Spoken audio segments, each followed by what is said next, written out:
بسم الله الرحمن الرحيم. وإذا سألك عبادي عني فإني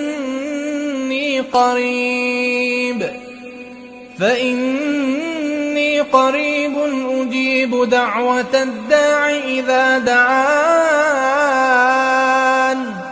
فليستجيبوا لي وليؤمنوا بي لعلهم يرشدون.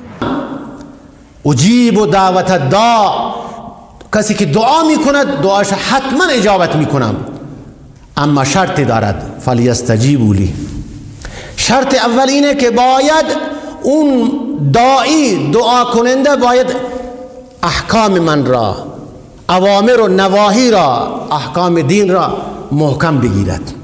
اولین شرطی که رب العالمین زودتر دعا را اجابت میکند پایبند به شریعت باشد، پایبند به ایمان خودش باشد، پایبند به اعمال صالح باشد، زودتر دعاش قبول می شود.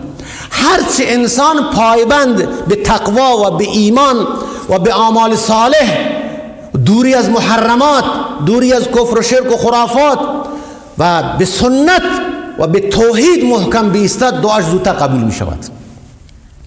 فلیستجیبوا لی، اول باید اجابت کنید از دستورات من. ولیؤمنوا به، به من ایمان بیار، به من توکل بکن، از من بخواه و به من امید ببند. لعلهم یرشدون، تا راه درست را به شما نشان بدهم که راه درست این است، زودتر دعا قبول بشود.